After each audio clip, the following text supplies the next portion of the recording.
When the German Panzerwaffe first encountered the Churchill tank in 1942, they were unimpressed. Actually, they were amused. The German tank design philosophy was moving towards sleek, sloped armor and high-velocity guns, the Panther and King Tiger. The Churchill looked like it had been dug out of a museum from 1918.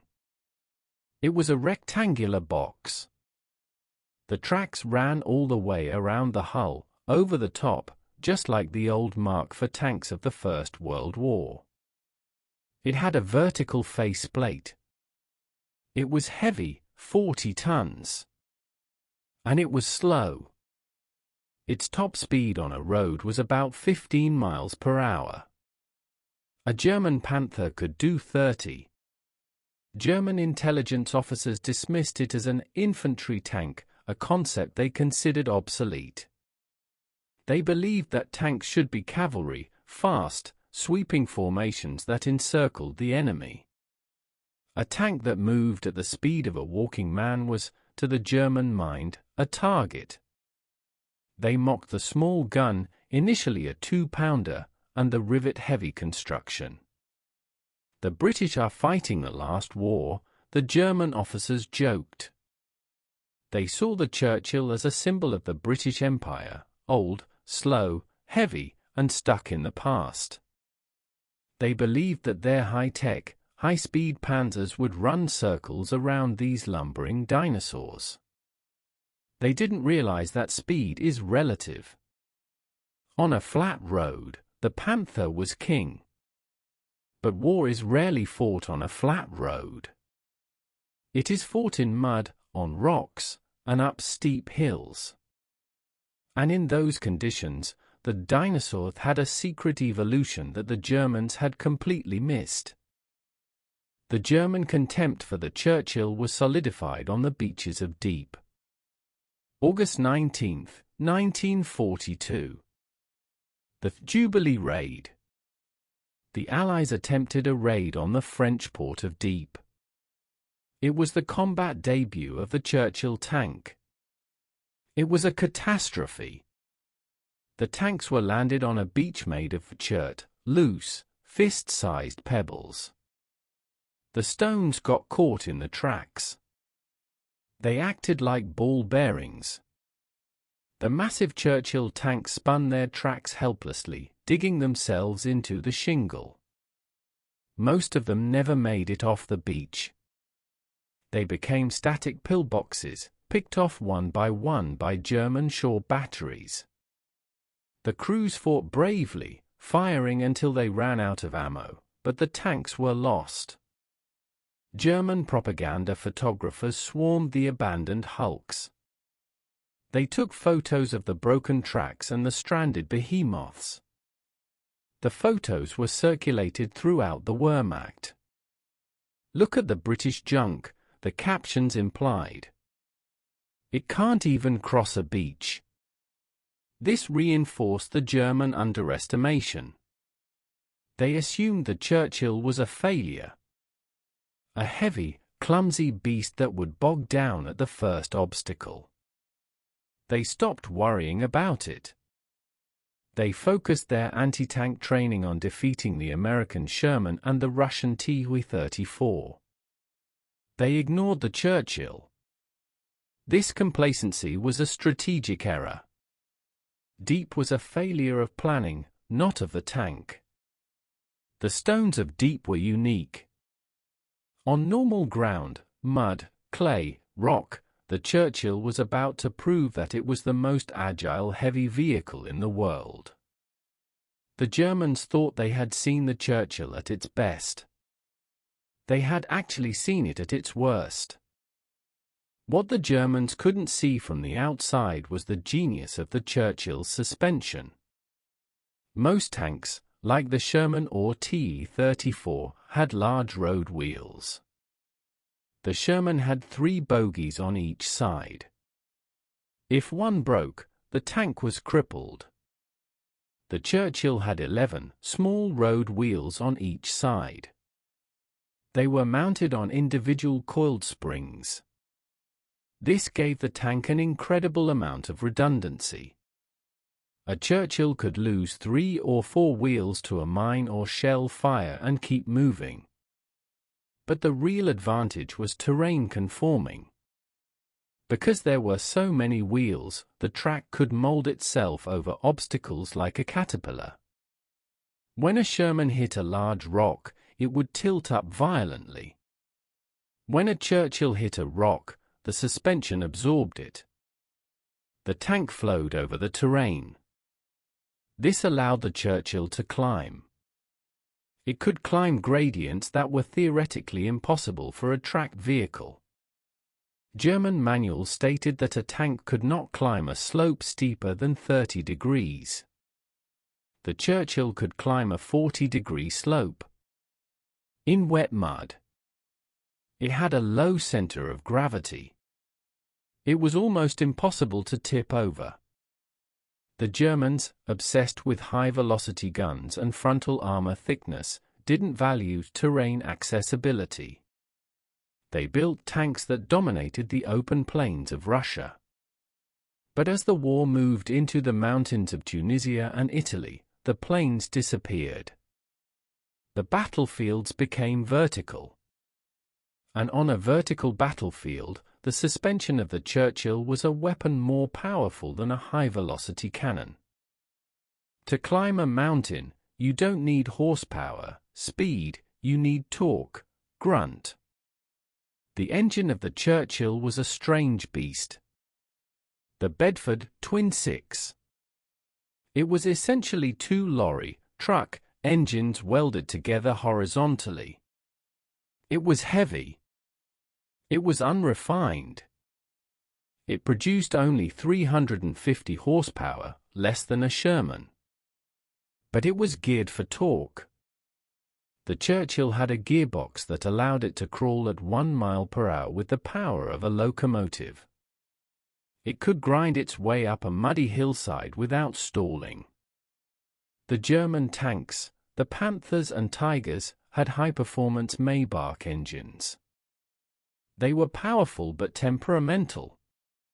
If a Panther driver tried to crawl up a steep hill in low gear, the engine would often overheat or the final drive would shatter under the stress. The German tanks were thoroughbreds. They liked to run fast. They hated pulling heavy loads uphill. The Churchill was a tractor. It loved the mud. It loved the hills. The combination of the multi-wheel suspension and the high-torque engine gave the Churchill a capability that the Germans called Geländegangigkeit, cross-country mobility. But the Churchill had super Geländegangigkeit. It could go where the goats went. While the German commanders were plotting their defenses based on the roads, the British commanders were looking at the topographical maps and realizing that the impassable mountains were actually highways for the Churchill. The World War I relic was about to teach the master race a lesson in mountaineering. In early 1943, the war moved to the rugged hills of Tunisia. The Germans introduced their own new weapon, the Tiger I. The Tiger was terrifying. It had an 88mm gun that could kill any Allied tank from a mile away. Its frontal armor was virtually impenetrable. The German crews felt invincible.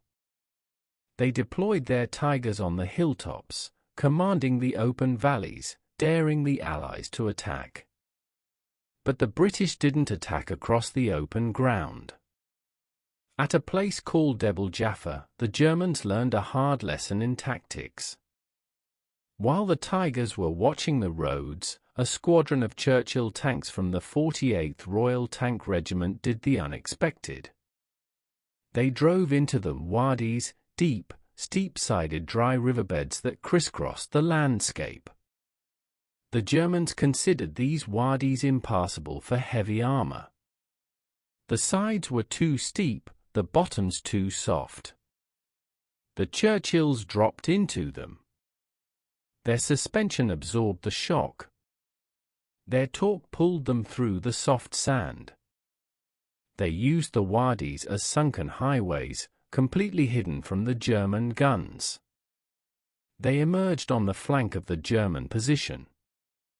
The Tiger crews were stunned to see heavy British tanks appearing seemingly out of the solid earth, hundreds of yards closer than they should have been. A panicked firefight broke out at close range. A Churchill, armed with a 6-pounder gun, fired a shot at the leading Tiger, Tiger 131. It was a lucky shot. The shell lodged in the Tiger's turret ring, jamming it. It also wounded the commander.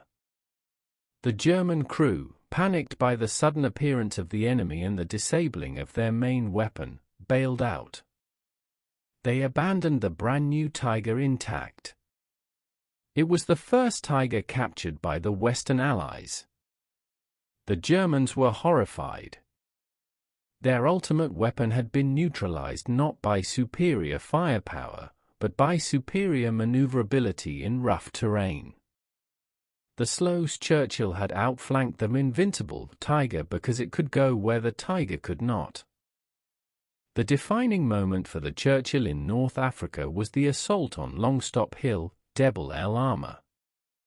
It was the key to the capital, Tunis. It was a steep, rocky, twin-peaked mountain heavily fortified by veteran German infantry. They had dug trenches, laid minefields, and sighted their µm-42 machine guns down the slopes. They had anti-tank guns covering the only access road. They were confident. No tank could climb the steep rocky faces of the Jebel. It was an infantry fight. The task fell to the North Irish Horse Regiment, equipped with Churchills. On April 23, 1943, they attacked. They ignored the road. The Churchill commanders pointed their noses straight up the steepest part of the hill. It was a grueling, agonizing ascent. The engines roared, straining at maximum torque in the lowest gear. The tracks ground against the limestone rock, sparking and slipping. Sometimes a tank would slide backward feet at a time before the tracks caught again. But they kept moving upward. The German infantry at the summit heard the noise, but they couldn't believe what was happening. They looked over the edge of their trenches. Rising out of the smoke below them were the turret rings of 40-ton tanks. The Churchills crested the summit. They were firing their machine guns point-blank into the German trenches.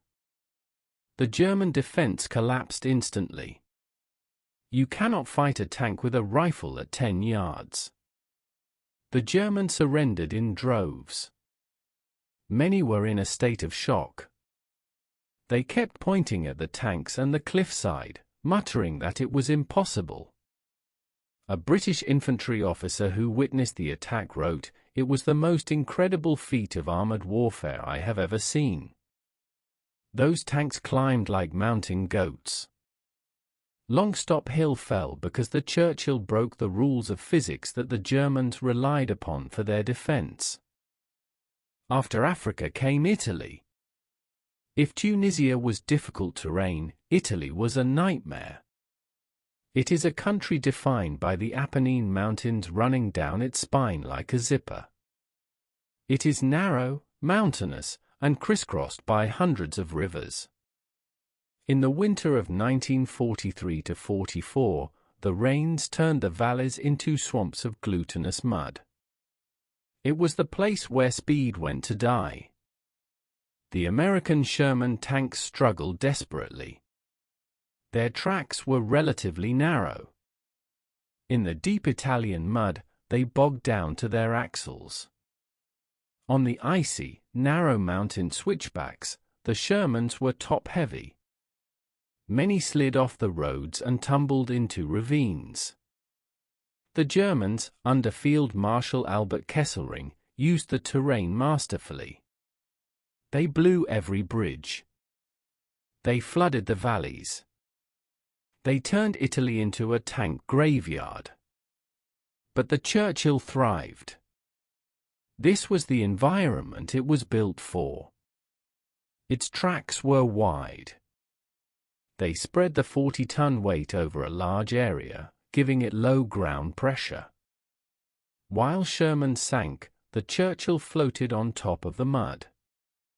Its low center of gravity made it stable on the treacherous mountain paths. The British Army began to rely solely on the Churchill for mountain support. They were used as recovery vehicles, pulling bogged-down Shermans out of the mud. They were used to carry supplies to infantry cut off in high altitudes. The Germans, watching from their mountaintop observation posts, saw the Allied advance stall in the mud. They felt secure. But then, through their binoculars, they would see a slow, steady line of rectangular shapes churning through the worst morasses, inexorably moving forward. The Churchill was the only machine that could keep pace with the infantry in the worst conditions Italy could throw at them. By late 1944, the Allies had pushed the Germans north to the Gothic Line. This was the last great German defensive barrier in Italy. It was a fortified line strung across the highest peaks of the northern Apennines. Field Marshal Kesselring was confident. He looked at his topographic maps. The slopes leading up to the German positions were 30 or 40 degrees steep. They were covered in dense scrub and loose rock. Kesselring declared the terrain Panzer tank-proof. He based his entire defensive strategy on this assumption. He concentrated his anti-tank guns, the deadly Pak-40s and 88s, in the valleys and along the few winding roads. These were the only avenues of approach for standard tanks. On the high ridges and steep slopes, he placed only infantry and light machine guns. He believed that any Allied attack on the heights would have to be made by infantry alone, without armor support. He was preparing for a repeat of World War I mountain warfare, men against men, throwing grenades at each other up steep slopes. German intelligence reports confirmed that the Allies were using mostly Shermans, which couldn't make the climb. They had forgotten about the Churchill units operating with the British Eighth Army. Or perhaps they still dismissed them as World War I relics. Kesselring was making a fatal gambler's error. He was betting his entire defensive line on the limitation of his enemy's machinery. He didn't know that the British had spent the last year perfecting the art of taking Churchills where no tank had gone before. He felt safe behind his wall of mountains. He didn't realize the British had a ladder. May 1944. The Battle for Rome. The Allies launched Operation Diadem to break the stalemate at Monte Cassino and the Gustav Line. The key to the German defense was the high ground. They held the peaks. They controlled the valleys with artillery. The Allied plan required a breakthrough in the Liri Valley. But to support it, they needed to take the pressure off the flanks by attacking through the Oronsai Mountains. The French Expeditionary Corps, Goumiers, were sent into the mountains. They were light infantry, famous for their mountain skills. But they needed armor support. The Germans had declared the sector tank-proof. The maps showed slopes of 45 degrees, covered in terraced olive groves and stone walls. The task fell once again to the North Irish Horse Regiment. In the dead of night, the Churchill crews began their ascent. It was a nightmare of driving.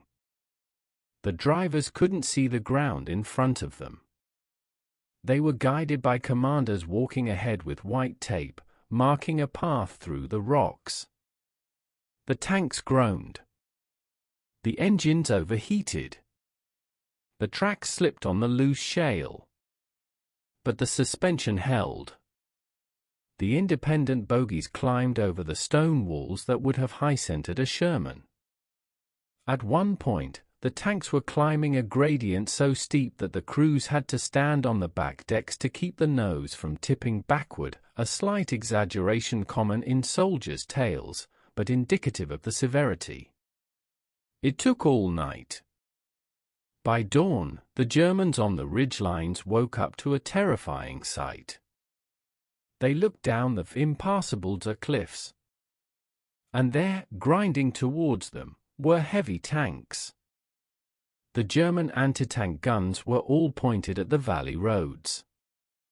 They couldn't depress their barrels enough to hit the tanks coming up the cliff. The appearance of tanks in the rear areas is the ultimate nightmare for any commander. During the Gothic Line offensive, this happened repeatedly to the Wehrmacht. German artillery batteries would be set up in a hidden valley, pounding the Allied infantry advancing on the main axis. The German gunners felt safe. They were miles behind the front, protected by a dense forest or a steep ridge. Suddenly, trees would start falling at the edge of the clearing. The crashing sound of heavy machinery would drown out the artillery fire, and a Churchill tank would burst through the undergrowth. It had bushwhacked its way through miles of dense forest, knocking down trees with its brute weight, creating its own road. The German gunners were defenseless. An artillery piece is designed to fire at a target 10 miles away, not a tank 50 yards away. The Churchill would open fire with its Baser machine guns and its 75mm main gun. The artillery battery would be overrun in minutes. The panic would spread down the line. Tank breakthrough in the rear. German units that were holding the line firmly would suddenly retreat, fearing encirclement. The Churchill wasn't winning by speed. It was winning by ubiquity. It was appearing in places where the German tactical manual said no tank could be. This unpredictability paralyzed the German command. They had to divert precious anti-tank resources to guard goat tracks and forest paths, thinning out their main defenses. The slow tank was moving faster than the German decision cycle because it didn't have to follow the rules of the road. As the war entered its final phase, the Churchill took on its most terrifying form. The Churchill Crocodile. It was a standard Churchill tank, but with a flamethrower replacing the hull machine gun. It towed a 6.5-ton armored trailer behind it, carrying 400 gallons of napalm fuel. This was the ultimate bunker buster. The Germans had built massive concrete fortifications along the Siegfried Line and in the Italian mountains. Conventional shells just chipped the concrete. The Crocodile offered a different solution. It would approach a bunker, covered by the smoke of its own guns. At a range of up to 120 yards, far longer than a man-portable flamethrower, it would open fire. A jet of burning liquid would arc through the air. It could be fired wet, unlit, first, soaking the bunker in fuel, and then lit to ignite it. Or fired as a stream of fire. The flame would splash through the firing slits and ventilation shafts. It would consume the oxygen inside the bunker. The psychological effect was absolute. German troops who would fight to the death against bullets and shells would surrender instantly at the sight of a crocodile. The mere rumor that the flamethrowers are here caused entire sections of the line to collapse. The Germans hated the crocodile crews. They were often executed if captured. But the weapon was effective. In the rugged terrain of Italy, where bunkers were dug into rock faces, the crocodile could fire upwards, cleansing the caves with fire. It relied on the Churchill's heavy armor to get close enough to use the flame. A Sherman flamethrower, the Zippo, was too thinly armored to survive the approach. The World War I relic had become a dragon. And for the German defenders, trapped in their holes, the breath of the crocodile was the end of the war. When the war ended in May 1945, the Churchill tank was still in service. While the Sherman had been upgraded and the Comet and Centurion were entering service, the old infantry tank was still the only machine that could handle the worst terrain. It had fought from the beaches of deep to the deserts of Africa, through the mud of Italy and into the heart of Germany. It was never fast. It was never sleek. But it was unstoppable. The German Panzer veterans, now prisoners of war, looked at the Churchills parked in their towns. They saw the complex tracks, the rivet heads, the boxy shape. They realized their mistake. They had judged the tank like a sports car, looking for speed and firepower stats. They should have judged it like a mountaineer, looking for grip and stamina. The Churchill proved that in a global war, fought across every type of landscape, versatility is a weapon. It could climb. It could tow. It could burn. It could take a beating. It saved the lives of thousands of infantrymen who relied on it to be there, right next to them, on the steepest hills and in the deepest mud. The final shot of the documentary shows a rusted Churchill track link found in the mountains of Italy today. It lies half buried in the rock, high up a slope where no car can drive. It is a silent testament to the machine that defied gravity and the arrogance of the Panzerwaffe. The Germans had the Tigers. But the British had the mountain goat. And the goat got to the top of the hill.